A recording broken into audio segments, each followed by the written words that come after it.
Okay, so as stated, there's an example here, right? So it says a sleepwalking study included that 29.2% of 19,136 American adults have sleepwalked. So we would like to find the proportion or estimate the proportion of these adults that have sleepwalked. Okay, so, right, we're given that fewer than 30% of adults have sleepwalked, and we want to test if that's the case. So n is equal to 19,136, and p hat is equal to 29.2%. So we're testing to see if p is equal to 30%, or, right, our alternative hypothesis, because we know that our null hypothesis has always got an equal sign, and we're trying to see if p hat is less than 30%. So we find our z-score. So we have z equals to p hat minus p, all divided by the square root of pq divided by n.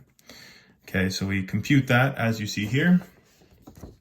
Okay, 29.2 minus 0.30, that's given from the null hypothesis, all divided by the square root of 0.3 times 0.7 over 19136. Then this guy here is underneath the radical. So make sure you compute that. You get a value of negative 2.414. And again, it's a left-tailed test. Okay, so that's our z-score. Right, and we would like to use a 5% significance level, okay, and data to test the claim.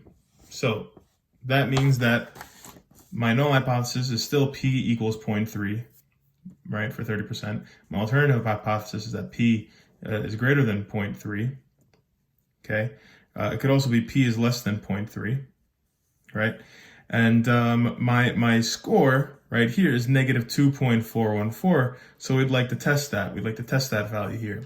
So we can go forward and we can actually compute this, right? We can say that right now, right, here is my z-score of negative 2.414. And if I were to take my 5% significance level, I would find that my value would be to the right here. I would find that, see, this is my test statistic z that I'm computing here, and this guy would be to the left within the rejection region, and we would actually be able to reject H null.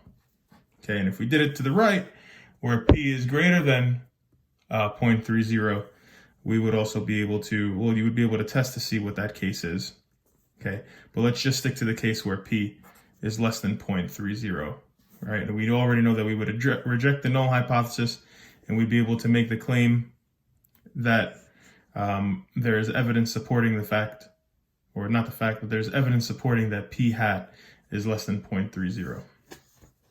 All right, because our p-value, okay, you could even use the p-value test, and you could find the p-value of negative 2.414, and if this guy is less than 0.05, you would also reject, and if you did find the p-value, you would see that that's the case. And remember, the p-value comes from the 95% level of confidence.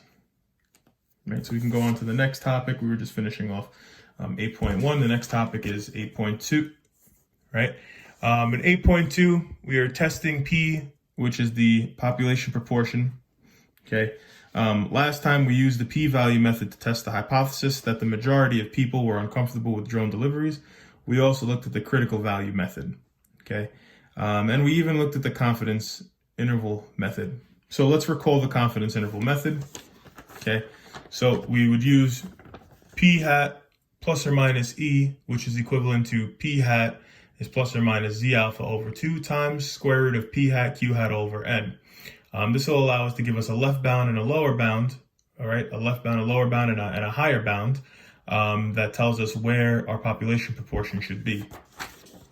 So let's say we were 90% confidence that p lied in the region of 0.514 to 0.566, and we called this a 5% significance level, right? Because that was our alpha over 2. Our alpha was, with 90%, z alpha over 2 corresponds to the 95% level, and we'll get that score for z alpha over 2, whatever the z-score is, given the above information, okay? Alpha over 2 was half of 0.1, 0.1 coming from 90%, and that gives us a value of 0.05. So we know anything below 0.514 was in the 5% significantly low region. So anything beyond 0.566 was in the 5% significantly high region. Okay, so that means 90% of the data followed the normal distribution, right? Well, we were in the middle of the distribution, and 5% to the left, or the 5% to the left of the smaller bound, right? There's 5% of the data to the left of the smaller bound, 0.514, and 5% of the data was to the right of this upper bound. And we know that we were in the middle. Our population proportion lied between these two bounds. That's what this test told us. So, okay. So for our confidence intervals, we can actually use an exact method, right? I have exact underlined here in some cases to test the hypothesis, right? And we'll go into that in the next video.